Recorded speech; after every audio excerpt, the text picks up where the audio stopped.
Well, hello, everyone. Welcome back to our study of Genesis. Thank you for your patience. I've had a lot of problems with Zoom this week, so you can see in this little video of me that it says I'm Jessica Gallegos. I had to sign in under a separate account to get Zoom to work for me this week.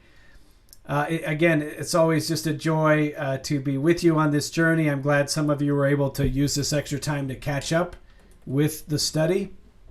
It looks like we've got about the same amount of views now this week as we've had in previous weeks. So I think everyone is now caught up to where we are in Genesis 25.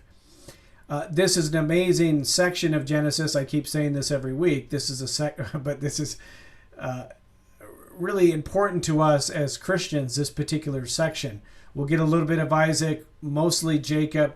We get the foundation of the 12 tribes of Israel, so many things that we hear about in our faith. But of course, let's begin as always with a word of prayer and give this time to the Lord. In the name of the Father, and of the Son, and of the Holy Spirit. Amen. Father, we thank you, we praise you for the gift of this day. We thank you for your word, the way that it continually and powerfully speaks into our life. Thank you that we're able to explore Genesis, especially during this time of Lent, because there's so many lessons to be learned, lessons of faith, even lessons of failure, lessons of faithfulness and unfaithfulness, lessons about covenant. And so this is especially prescient for us as we consider our own baptismal promises and covenant with you during the season of Lent. We pray this season will continue to transform us into the image of your Son, Jesus, as we prepare and move towards the Easter mystery. We ask all this through the powerful intercession of your Son, Jesus. Amen. And in this year of St. Joseph, we ask the universal patron of the Church for his special intercession in this study as well. St. Joseph, pray for us. In the name of the Father, and of the Son, and of the Holy Spirit. Well, throughout this study, I've talked about this theme of taking versus receiving. And it's no accident, as I've said in several instances before, that we've seen all that taking in Genesis 11 undone by this definitive ultimate act of giving by Abraham. And we talked about this actually in our reflections on the Sunday reading last week as well. You remember that model that we see so often in the Bible is to see something as good and then to take that good on our own terms. That characterizes the book. With Abraham, we see, even though he fails occasionally, that he's in the posture of receiving. He gives up his past to the Lord by leaving his kindred and his culture. He gives his present to the Lord by walking in faith to the place that the Lord has prepared for him. And in Genesis 22, of course, we see him giving his future to the Lord in that powerful presaging of the passion of Jesus and the cross. So we see this theme not only in Genesis, but through the whole of Bible. When Christ comes, what does he do? He undoes the many generations of selfish taking that came before him by one cosmic divine act of giving. What does Jesus say? No one takes my life from me, but I freely give it. I freely lay it down. And so God gives us everything in response to us wanting to take everything on our own terms. He gives his very being to us in the person of his Son. So we're continuing in this powerful story through Genesis. I'm just putting up a slide of the Great Adventure timeline so we can kind of get a sense of where we are. We're right in the center of that blood red period. It's colored that way because it reminds us of the blood covenant and the blood oaths that Abraham is asked to undergo, especially the covenant sign of circumcision.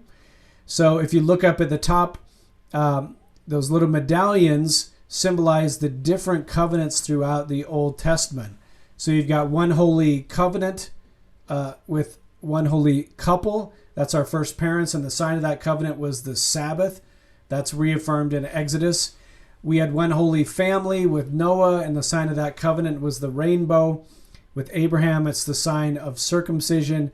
all those wonderful promises to Abraham and covenant language is going to be communicated to Isaac and even to Jacob this week. You'll see in that fuzzy line that is the bloodline or genealogy of Jesus that's in the center of that graphic. And then you see those numbered events are the kind of 68 key events in the Bible. And we looked at one of those last week, the binding of Isaac and, of course, the covenant with Abraham. This week we're going to see a couple more of those important events. Jacob trying to steal the blessing or stealing the blessing. Jacob wrestling with this mysterious figure. And then next week we'll look at events number 13 and 14, that Joseph sold into slavery, and then Jacob's family moving down into Egypt. As I've mentioned before, in this patriarchal period, you have all these episodic stories of the patriarchs, Abraham, Isaac, and Jacob, before we get to the long narrative of Joseph, which begins last week. And one of the challenges, of course, of teaching any book of the Bible is you have to be selective as a teacher. You can't cover everything. Some things are left on the cutting room table, you might say. And we can't cover every verse of these 11 chapters. In fact, there's a couple chapters we won't talk about in the lecture proper. But I do want to say a quick word about them as a preparation for the Joseph narrative that you look at the next section. And the first one that I want to mention is the Rape of Dinah. This is mentioned in chapter 34. And because it's such a disturbing and morally complex narrative of sexual and physical violence, I wanted to just kind of address the elephant in the room in this section right from the beginning. Any woman who's experienced sexual abuse understands the depth of affliction that's unleashed from a single act of violence and violation. As one female rabbi said, it rips apart the very fabric of one's feminine identity and dignity and requires a lot of concentrated healing. And of course, in this story, you see Dinah, a princess of the house of Jacob, is violated in the city of Shechem. You get all this action and reaction to that, where her brothers then afflict or even more violence by killing and taking. And so there's all this perpetuation of violence in this story. And what's particularly sad to me is Dinah is silent throughout the whole narrative. Her voice and viewpoint is never given. Now, some modern readers, like the author of the book The Red Tent, like to paint this story as a love story between Dinah and the Hivite prince, or even blame Dinah in some cases for her assault because she left the safety of her camp. But both of those are really untenable to me. What we do see in this story is, as I said, the sad repetition of someone seeing something beautiful and then taking it on their own terms. What we've seen before. The Hivite or priest from the prince from Shechem sees Dinah and he takes Dinah. So she becomes one more object to be used in the story. And then her brothers lose their moral high ground by acting in such a disproportionate and deceptive way in response. They themselves actually will see and take, treating the people of the village of Shechem as objects to be used and taken themselves. And we saw in those opening chapters of Genesis how a single sin, original sin, leads to an avalanche of violence and pain. And we see that repeated here in chapter 34. The rabbis do note that God isn't mentioned a single time in this whole narrative of the rape of Dinah. And what they say is it's a revelation of what humanity looks like when it has abandoned all the moral constructs of faith, when it just reacts to violence with more violence. And while the ringleaders in the Dinah story, Simeon and Levi, are going to be denied the blessing of Jacob in his final benedictions in chapter 49, citing the violence in this case, they leave a stain on the covenant family of God. Even though they're punished for this, this story remains a very painful story. And it's another evidence of the veracity of this text, because we would have a tendency to erase these kind of stories from the patriarchs' lives because it doesn't present a flattering portrait. But the fact the story is here is very, very important to us. What happens to Dinah after this, we don't know. Only that Scripture says that she remains under the protection of her family. She's listed as one of the people that goes with them into Egypt during that famine when they'll all be rescued by Joseph, who ironically these same brothers are later going to shamefully sell into slavery. But I do wish the Bible told us the rest of the story, Dinah's story. And I would like to believe that it would be a story of healing and hope and new beginning for her. So, lots of disturbing stories sometimes in the Word of God, and I wanted to address this story of Dinah kind of right from the outset. We've also, as we enter this story, we're going to see several toledotes in the narrative. Remember, toledotes are bridges between specific stories. And you see not only the toledotes here of the chosen lineage of Isaac, but the non-elect line of Ishmael, and the same dynamic plays out later with Jacob and Esau. So we're actually concluding this Abrahamic cycle with another genealogy. Now, not all the non-elect lines go unblessed. Remember, God, even though he has an elect line through which the promise is going to come, the seed of the Messiah, God does what his own covenant partners, Abraham and Sarah, will not do, right? He gives blessing to Hagar and Ishmael. He gives a blessing to Esau, even though he loses his birthright and blessing. God is intentionally still a blessing to the nations. And so we'll kind of see that play out throughout this section of the scriptures as well. Now, Genesis 25 begins with the death of Abraham. Verse 7 of chapter 25. He dies at age 175. But even though he dies here, he really never leaves the story. The name and the memory of Abraham, as I've mentioned in other times, is not only invoked here several times later, but throughout the Old Testament. Both Isaac and Jacob, Elijah, the prophets, all recall the story of Abraham. And last week we talked about Isaiah 51, how people of faith need to remember that we're all cut from the quarry of Abraham and Sarah. In the New Testament, Abraham's still very important. Matthew 1:1 situates Jesus right from the outset as a son of Abraham. Paul talks about him. So he remains, again, a very, very important part of the scriptures. And also, I just want to mention that he's the only Old Testament figure that's called a friend of God. 2 Chronicles 20, verse 7. That Abraham was a friend of God. So again, even in his imperfections, God calls him a friend. And it made me think about what Jesus says at the Last Supper in John 15, verse 14. I no longer call you servants, he says to his disciples, but I call you friends. So the good news is friendship with God doesn't require perfection.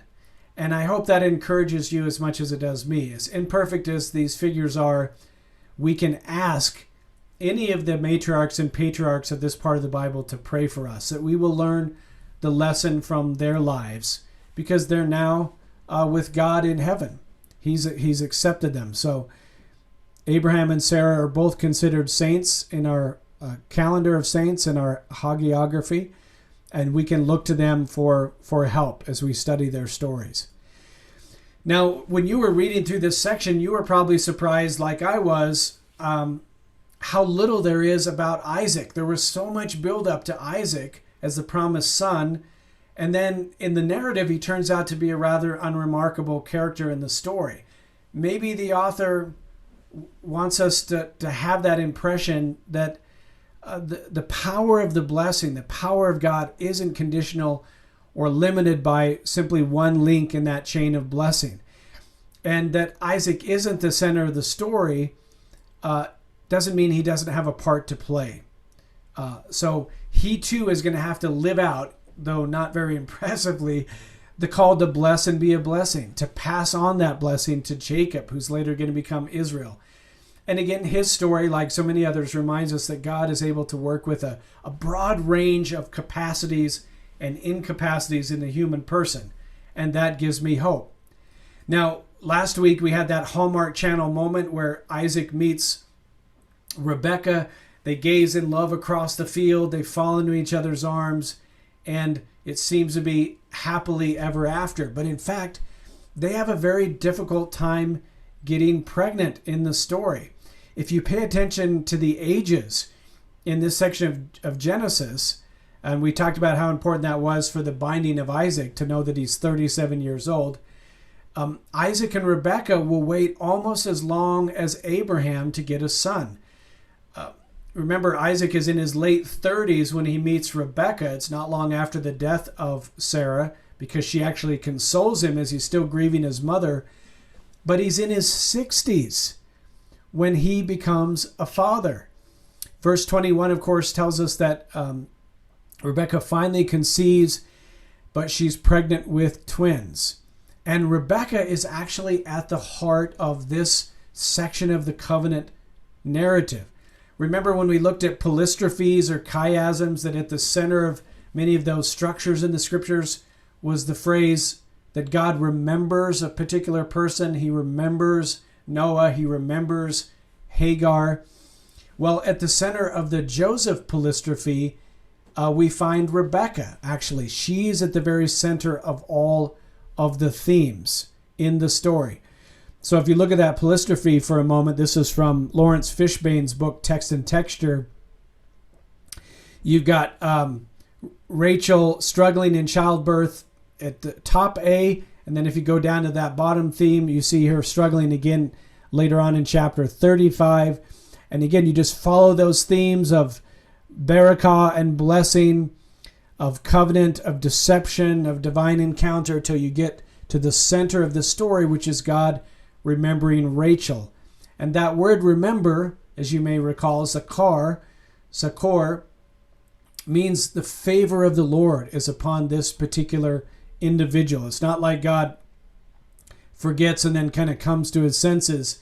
It's covenant language. And so we have a female figure at the center of this particular narrative. And as I mentioned before, she's got sons in her womb, twins. So the good news is Rebecca or Becca isn't barren anymore, but the bad news is there's a war going on in her womb. That's her language from verse 22. So she takes this to prayer. The Lord tells her that she has two nations within her, Israel and Edom. Edom are those people who come from Esau. These two brothers are going to be divided. The elder brother, that's Esau, is going to serve the younger. So that is an upsetting of expectations. One of the other things we see in Genesis and early in the Bible is God loves to surprise us. He doesn't always follow cultural conventions. So Rebecca and the reader, that's us, are really the only ones privy to that knowledge that though Jacob isn't the firstborn son, Jacob is going to be the son of promise, the son through whom the Abraham blessings are going to travel all the way to Jesus, to the Messiah. Now, at the birth, Esau tries to leave the womb, but what do we find Jacob doing? He's pulling on the ankle of Esau. And Jacob's name can be translated heel grabber or supplanter or primarily deceiver. And that's his primary character trait. You'll see that names often reflect the person's primary character trait in Genesis. And we'll see a reversal of that. God's going to give Jacob the deceiver his comeuppance, and he's going to be the one that gets deceived. His deception is going to backfire on him. And so the firstborn son, Esau, comes out of the womb, and Isaac looks at him very carefully and then announces to Becca, you just gave birth to Tickle Me Elmo. Esau is described in verse 25 as a red, hairy baby.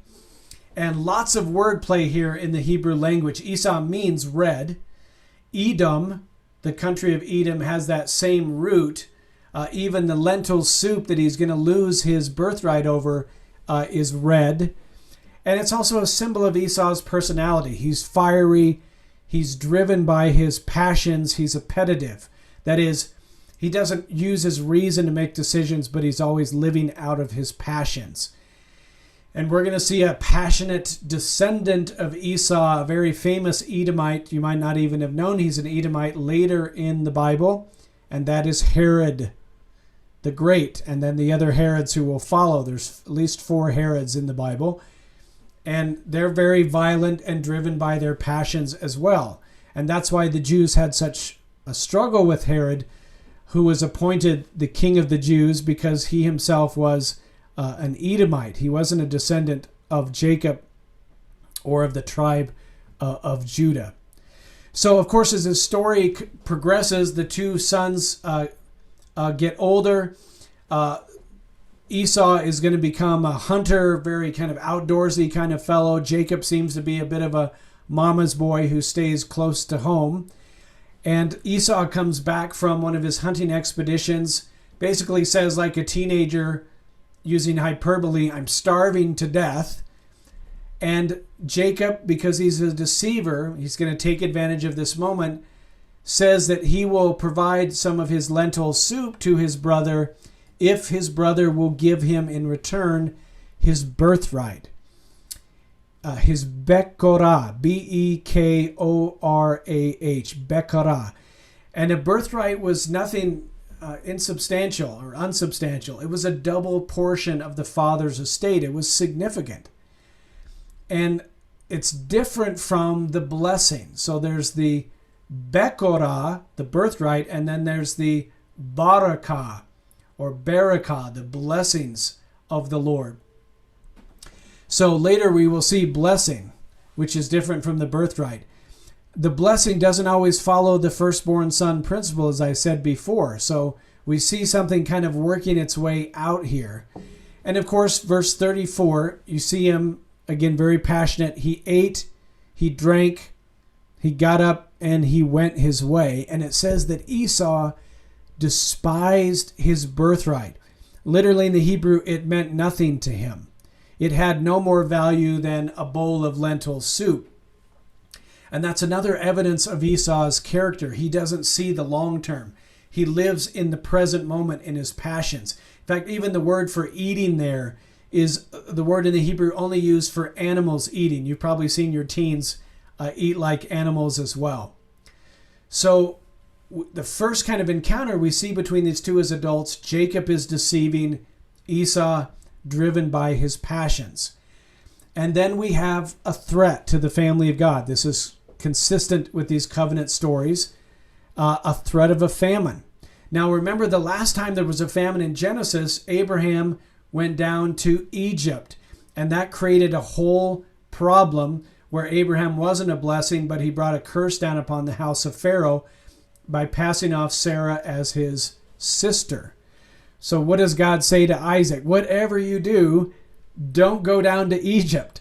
Stay here and trust in me. And God reaffirms the covenant language given to Abraham. So that's one of the places in chapter 26 that we see covenant language passed on to the next patriarch. Isaac luckily doesn't follow in his father's footsteps to go down to Egypt, but ironically he falls into the same sin pattern, just does it in a different place of his father. He's going to have a similar story where he gravitates towards fear rather than faith.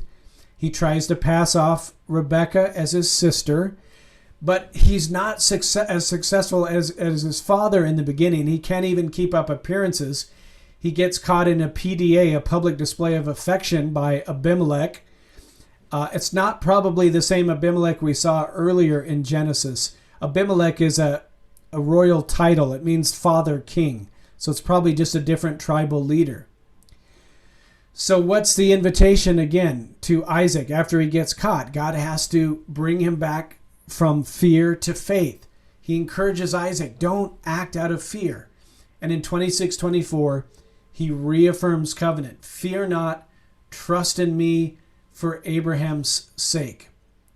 So the few moments we do get with Isaac, not a very impressive figure, doesn't seem to be the brightest bulb on the Christmas tree in the text. And I guess we can give him some slack because of all he went through up on Mount Moriah with his father.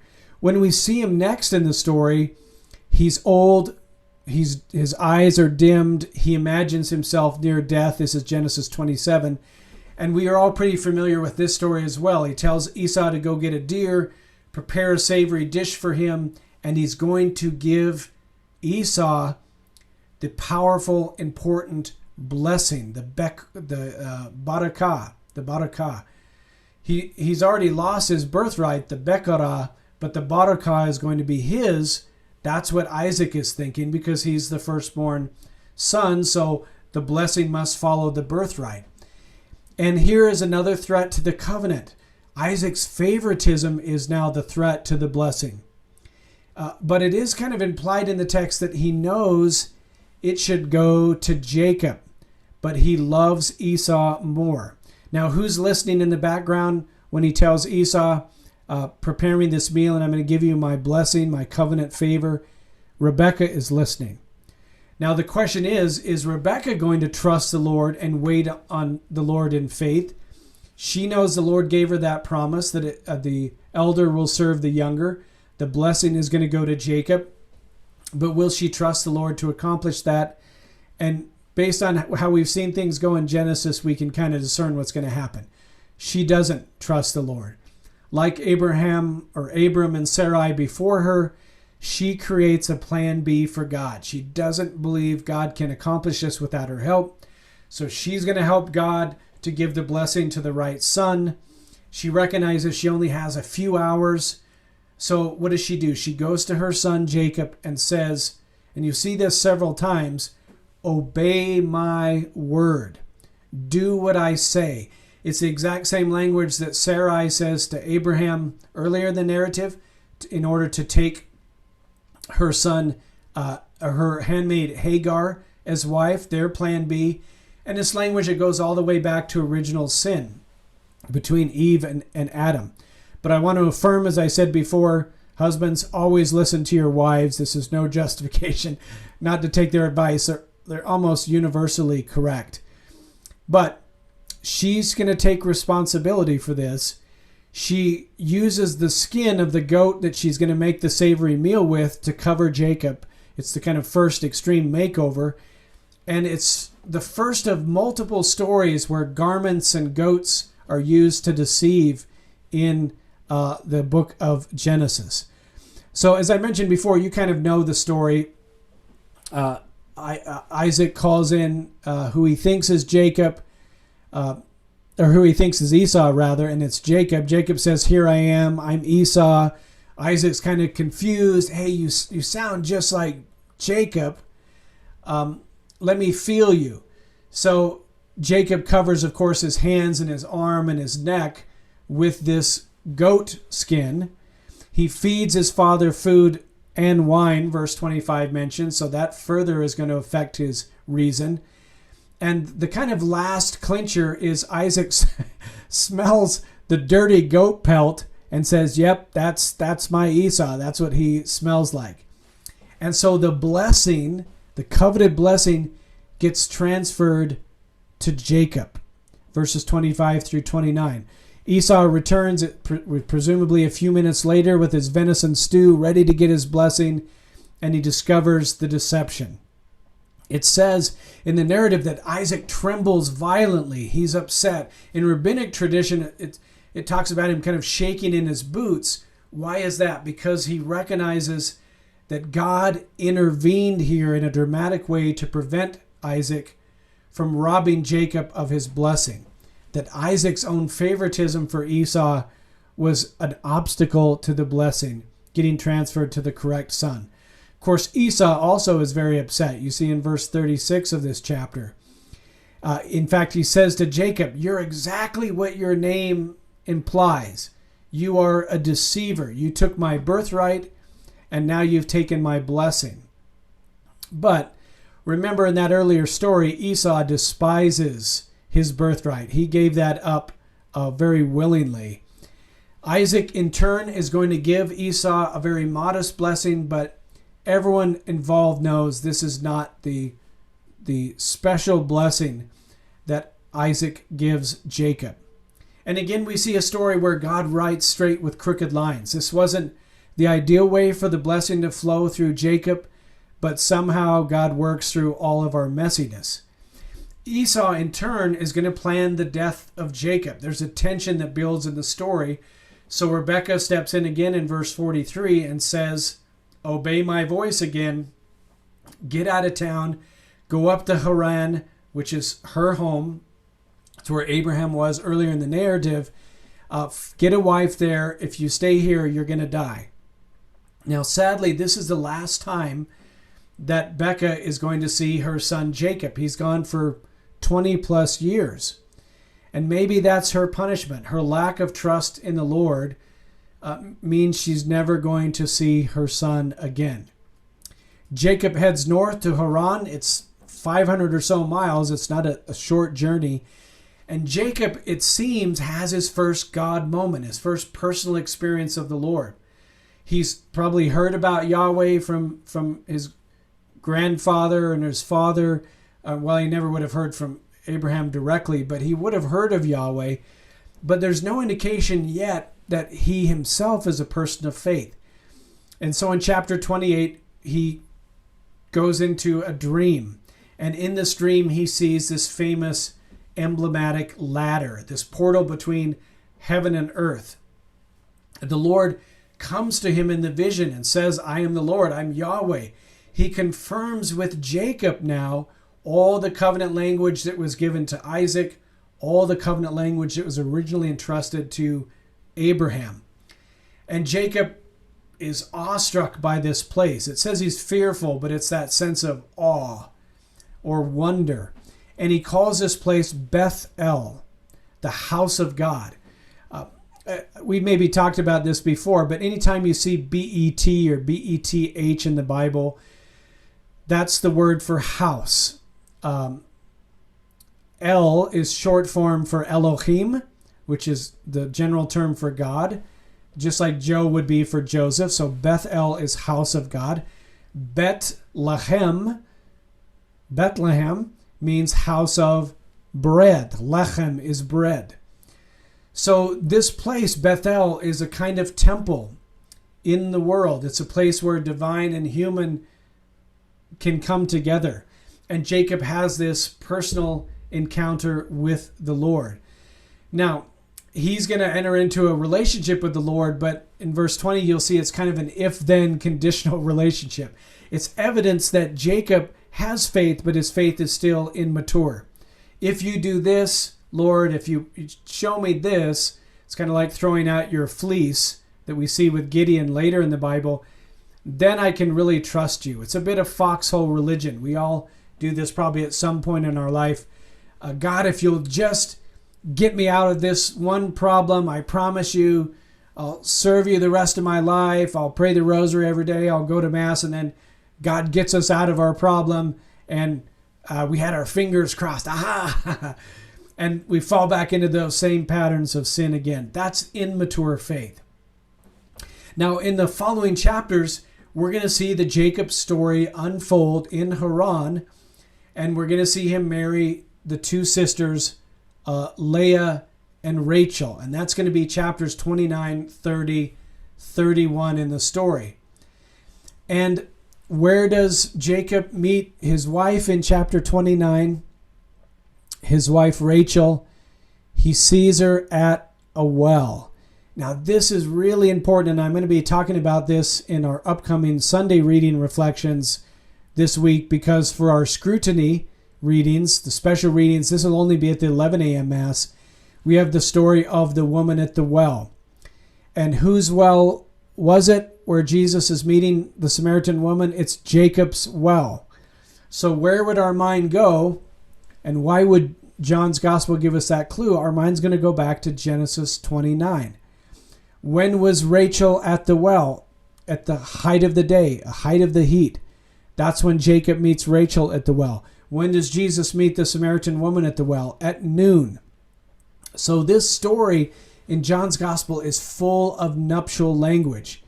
I've heard a million homilies, and I think they're just wholly wrong, that the reason she's at the well at noon is because she was spurned or rejected by the larger community. Just the text just does not say that. She's at Jacob's well. She's there at noon. All that language for a Bible reader would take us back to Genesis 29. We're intended to see this as a marriage moment. If she had no credibility, if she was an ostracized from God's people, and that's why she's coming at noon, then when she went back to say, you're not going to believe who I met down at the well and what he said to me, the Samaritan villages would not have listened to her. She would have had no credibility. But they all come to meet Jesus through her testimony, and that's very significant. Also, Jesus never once in the text rebukes her for being sinful, like he does, for example, later in chapter 8 with the woman caught in adultery. So we often impose stuff into the text. We read the text with very modern eyes, and we draw conclusions that just aren't consistent with the text. We should always read the New Testament in light of the Old. The Old gives us wisdom to understand the New. That's the kind of Catholic principle. What is Jesus doing with the woman at the well? He's calling her into relationship. So there'll be more about that if you watch my video this week on the Sunday readings. That this is a particular significant kind of marriage moment in the scriptures. And we get another kind of love at first sight between Jacob and Rachel at the well. He goes and asks for her hand in marriage from her father Laban. And this is where you get a lot of humor in this story. The deceiver, Jacob, is the one who gets deceived for the next 20 years. He meets his match in Laban, his father-in-law. What goes around comes around. And so, although he's fallen in love with Rachel at the wedding feast, Laban switches out the women and gives him his other daughter, that's Leah. It sounds a bit like a country music song, right? What's that old song? I went home at 2 with a 10, and I woke up at 10 with a 2. His vision wasn't so clear. So he's going to have to wait 14 years for Rachel because of the deception of his father-in-law Laban. And he gets ripped off on deals he goes into with his father. So it's very interesting in this narrative. Now the narrative gets very complex because you have the wives Leah and Rachel, and then you have both of their handmaids coming into the story. So you've got 4 wounded women in this story. And so this kind of makes the story very, very complex as it unfolds. And again, what makes this even more remarkable and the story more believable is we have a tendency to clean up ancient stories, to make figures look better, to look more holy. But here in the story of Jacob and Leah and Rachel and their handmaids, you get all the dirty laundry of the great patriarchs and matriarchs. They're dented cans, just like us. Now, I do want to say a word about Rachel. Sometimes your Bible will say she was weak-eyed. I had one Bible teacher who said that Leah's name meant she was a blind cow. The Hebrew actually says she was gentle-eyed or soft-eyed. It could even mean that she just had a lighter colored eye. You can actually translate Leah as a beautiful gazelle or an ibex, which is kind of the equivalent of that in Israel. A beautiful, elegant creature.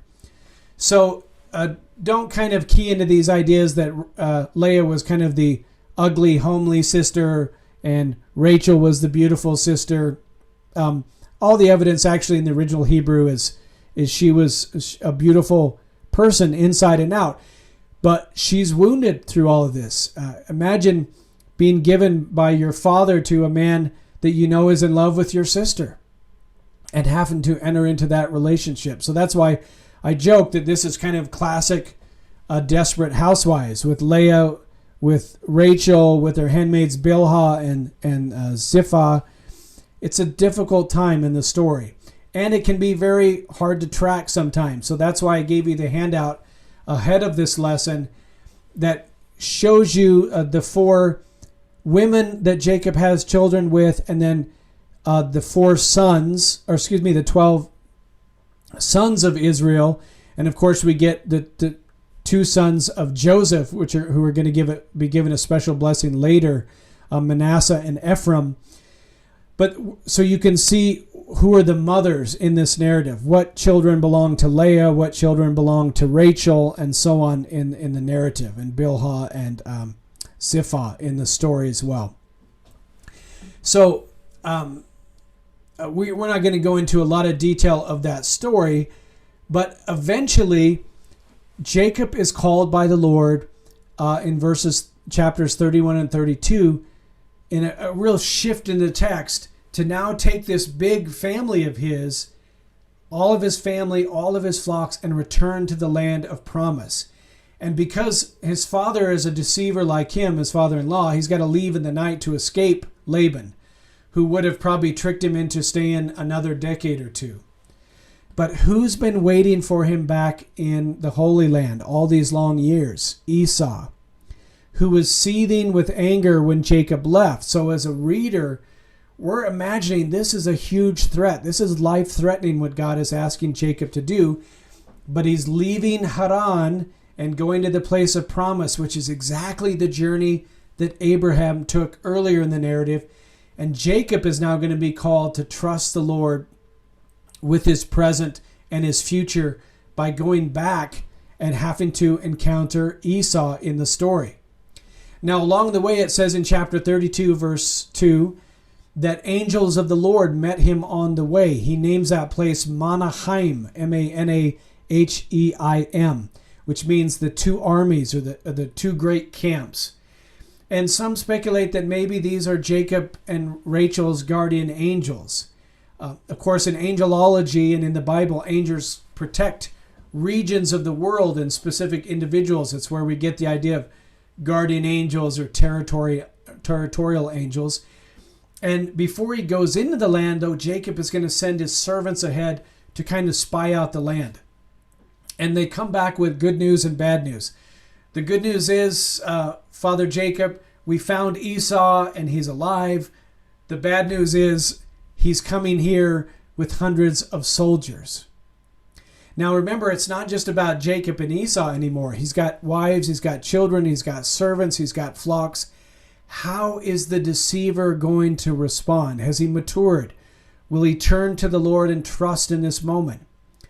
Now, he does do kind of a risk assessment by dividing up his retinue into two camps, thinking if Esau does come with violence while the one camp is being assaulted, the second camp can maybe escape, or maybe he's dividing up his two camps according to those two angels who appeared to him. Maybe they will protect the two parts of his family as he divides them up. So verse 9 says he's fearful. That's understandable. But what's different? It seems Jacob is learning to take his fears to God. So he's fearful. He prays for God's protection. He rests in God's promises. He does, in verse 13 and following, send 3 waves of gifts to his brother Esau.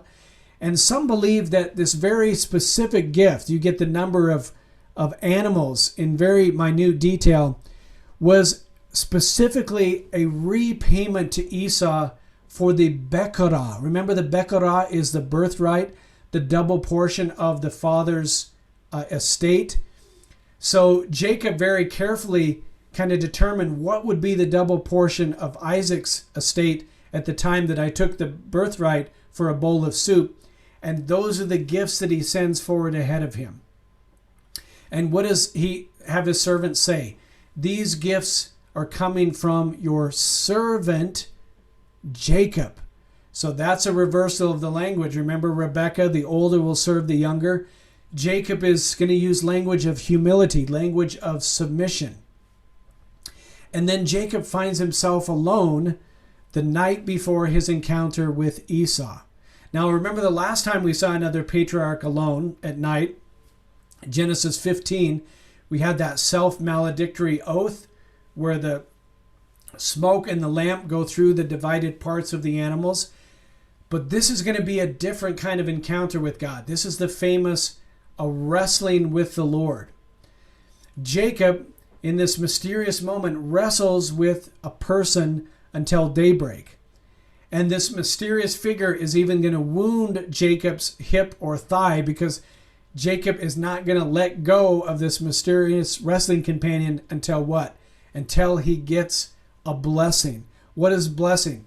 It's the favored assurance that God is going to be with Jacob tomorrow when he meets his brother Esau. Now, the text calls the figure he wrestles with a man. It's clearly a representative of God, because Jacob names this place Penuel, Penuel, which means the face of God. Later, the prophet Hosea will call this person an angel or a messenger of God. But we've identified what Jacob wants. He wants the blessing. He wants the barakah, because he needs that assurance that he's still being favored by the Lord. And this wrestling with the Lord has also been a very powerful symbol of prayer for both the Jewish people and Christians. Just a quick reference to the Catechism. This is paragraph 2573. It says there that God renews his promise to Jacob, the ancestor of the 12 tribes of Israel.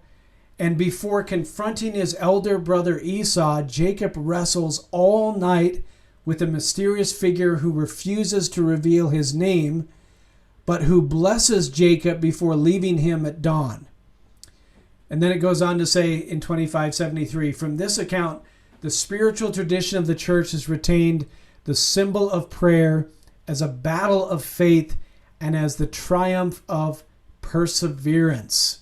The persistence of Jacob not to let go of God until he gets his blessing. And the Catechism is going to go on and give other examples from Jesus. The persistence of the widow who keeps going back to the judge until she gets the right judgment. The inopportune neighbor who keeps knocking on the door until his neighbor opens the door and provides him food for a visitor to his house. So that persistence in prayer, that struggle in prayer, is a very powerful symbol we see here in the story. And this mysterious person, as it mentions in the Catechism, asks Jacob, what is your name? And of course, his name is Jacob, which means deceiver. And then the person says, that's no longer your name. Your name is now Israel. Israel, which means the one who has wrestled with God and prevailed. Now, Israel can also be translated a prince of the Lord or a lordly one. But remember, anytime we see a name change in the Bible, it means a new beginning. It means a change of status. It's a deepening of covenant. And what is God saying to Jacob? You're no longer defined by your past and your past name, deceiver, but you're now defined by this shaping encounter with the Lord. And he receives his blessing. He sees God face to face. And that term face is the key to understanding this part of Jacob's story. If you could read this text in the Hebrew, you'd see how many times the term face is used that's not reflected in the English Bible. So remember, the name of this place where Jacob wrestles with God is Penuel, which means the face of God. It comes from the root in Hebrew panim, which means literally the face. The showbread of the Lord, if you remember hearing about the showbread of the Lord, it was the bread and wine that's kept in the tabernacle and later in the temple, an early Eucharistic symbol in the Bible, is spoken of as the showbread of the Lord, or the panim, the very face of God. So it's a beautiful Eucharistic shadow or type in the Old Testament, that it represents this bread and wine, a face-to-face intimate encounter with the Lord. And it's a literary clue here. It's mentioned before the wrestling in the narrative. And again, we can miss these word plays when we translate from an ancient language. But the term panim is used 5 times in a verse and a half. Now, why this emphasis? Because face, as I said, is at the heart of this chapter. So we have the face of God, Penuel, and then we have this face-to-face moment coming, that is the meeting of Esau, and these two encounters are related. So our English Bible really limps when it comes to translating the literal translation of a verse. So I'm going to read to you from an English translation of the Torah from Dr. Everett Fox, who gives us something closer to the original. But let me read it in the RSV first, and then I'll read it to you in a more literal translation of the Hebrew. So let's jump to the chapter. And we're in chapter 32, aren't we? Verse, 20 and 21. So listen to it in the Revised Standard Version, and your New American Bible, whichever one you have, will be similar. This is Jacob's instruction to his servant. And you shall say, behold, your servant Jacob also is behind us. For he said, I will appease him with the present that goes before me. Then afterward I will see his face, that's the face of Esau, and perhaps Esau, will accept me, Jacob. So that's the story. I'm sending this gift ahead of me, and in hope that will appease my brother before I meet him directly. So the term face is only used once. Then afterwards I will see his face, and perhaps he will accept me. Now listen to it in the literal translation into English. You shall also say to Esau, your servant Jacob is behind us. For Jacob said to himself, I will wipe away the anger from Esau's face with the gift that goes ahead of my face. And afterwards, when I see his face, perhaps he will lift up my face, and the gift of Jacob crossed over ahead of Jacob's face. So 5 times in the text. So all these little alarms would be going off to the Hebrew reader. Pay attention to face language. A FaceTime here. So he wrestles with this mysterious figure face to face. He names that place Penuel, the face of God. He says, I've seen God in this place. I've seen God panim to panim, face to face, and yet my life is preserved. So what's the strength that Jacob gets from this? If I can see God face to face and live, maybe I can see Esau face to face and live. So he has this all-night wrestling match the night before he meets his disgruntled brother. He probably wonders if Esau has been nursing his vengeance for these 25 years. Maybe he even wonders what's Esau going to look like after all this time. And so like Jacob, we as a reader, we're on pins and needles. What is going to happen? Even the fact that they meet in a field is distressing to the reader, because that's language that recalls the story of Cain and Abel meeting in a field. So is there going to be violence here? Is there going to be bloodshed? What is going to happen when these two brothers meet? And if you remember reading this text for the first time, you were probably as shocked as I was when they meet. Because listen to the language of chapter 33. Verse 1. Jacob lifted his eyes and looked, and behold, Esau was coming, and 400 men with him. That would scare you. So Jacob divides his children among Leah and Rachel and the 2 handmaids.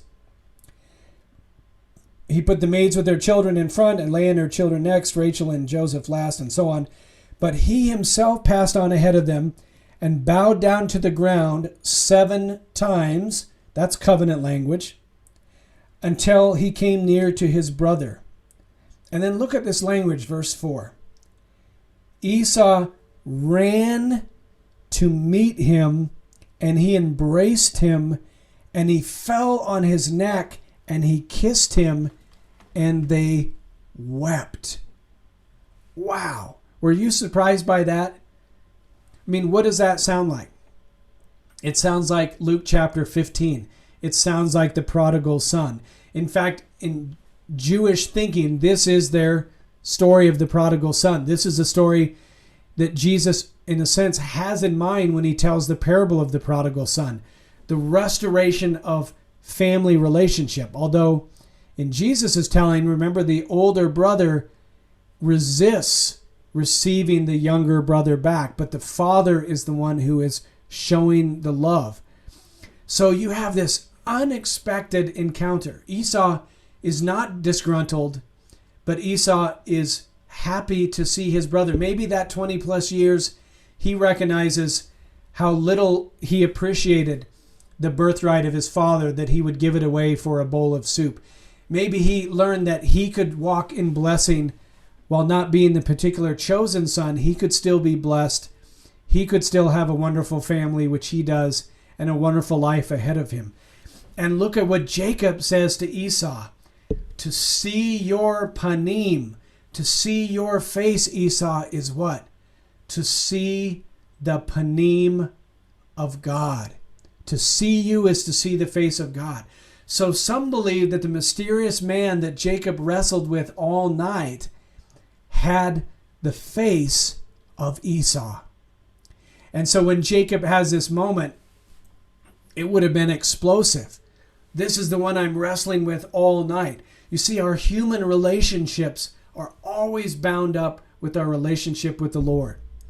And that's why Jesus will say, you have to be reconciled with your brother before you approach the altar of God. Our relationship with others is always bound up in our relationship with God. Forgive others their trespasses as I have forgiven you your trespasses. It's conditional. We have to be in right relationship with others to be in right relationship with the Lord. So I love that there's that connection between the mysterious figure that Jacob wrestles with and the encounter with Esau. And from both of those encounters, Jacob comes away blessed and Esau comes away blessed.